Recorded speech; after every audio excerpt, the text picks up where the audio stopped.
Hello, welcome back to the Morning Legend blog once again, everyone. Mayam ngasay gi mathel se Hyderabad ki top 10 manung di top 1 ta kraba biryani ne plate 650 pi ni King Sili ni lyric carrot akhaba chilo sida sana ne carrot akhaba na adu ka hawa asam da du singzu to ni duga sida tan paratha lyric ising lyric adu di mayam fudarage ngasi biryani di South India की वाइडिंग हाउबा तेलुगु कोई गिनी अदुरी ma'am सेटरगे Loy for young video से let's start ऐसे बिरयानी से पक्सा दमने दुगु ngasi di set lagi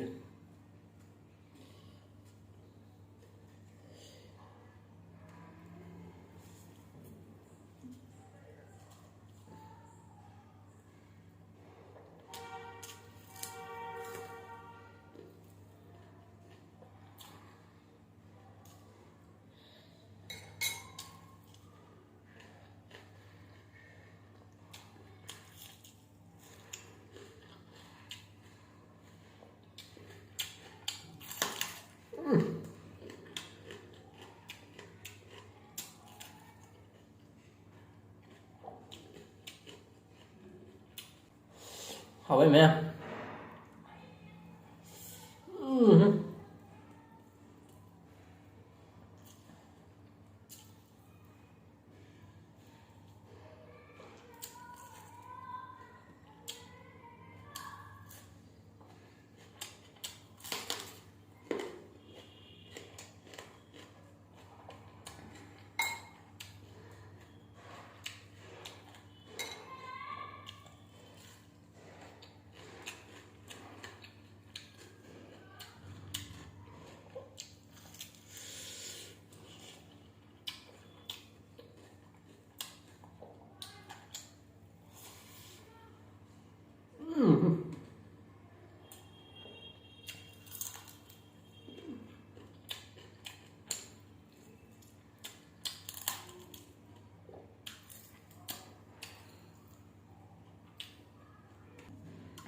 Singsu du morok sai mem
Oh,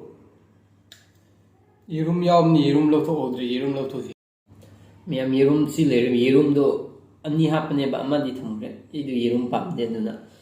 yerum do pura kawe ngapi ni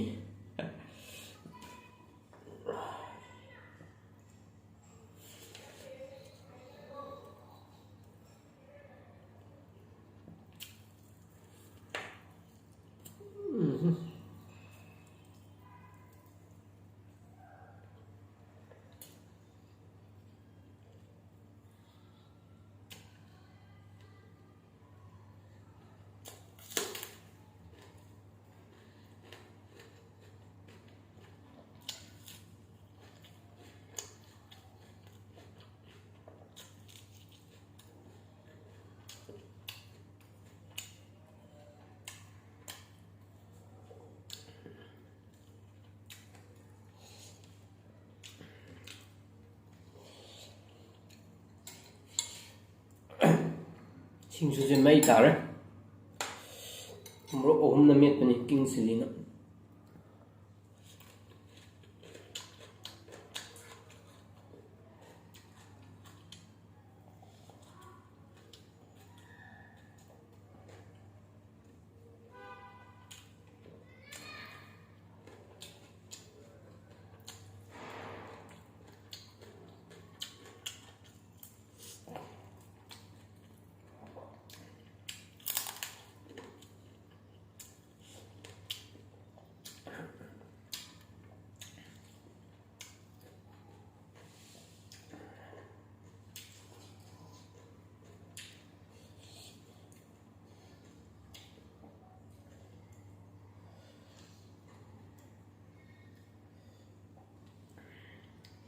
ꯌꯥꯝ ꯇꯟꯁꯤ ꯃꯥꯒꯤ ꯁꯕꯖꯤ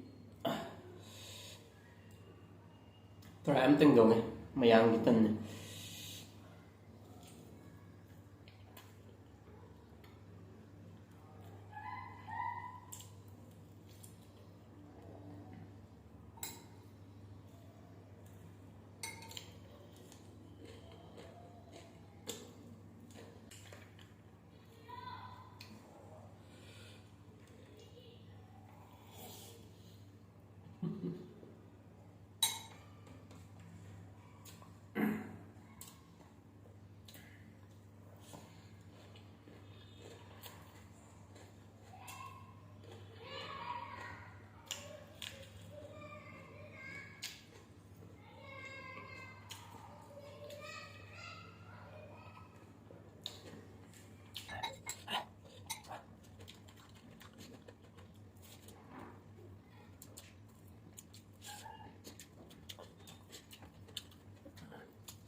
ꯁꯤ ꯕꯤꯔꯌꯥꯅꯤꯁꯦ KG ꯑꯃꯒ ꯇꯪꯈꯥꯏꯅꯦ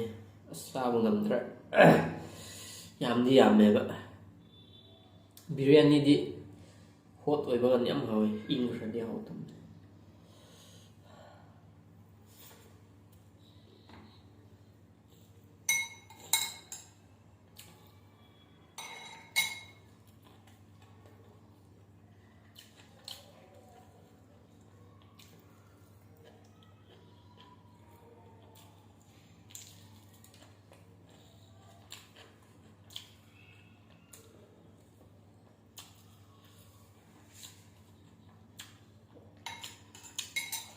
ꯁꯤꯡꯖꯨꯗꯤ ꯂꯣꯏꯈ꯭ꯔꯦ ꯌꯥꯝ ꯍꯥꯎꯋꯦ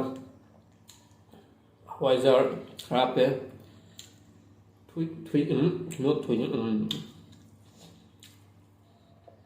ꯁꯤꯡꯗꯤ ꯍꯥꯏ ꯑꯩꯈꯣꯏ ꯃꯔꯤꯡꯂꯣꯟꯗ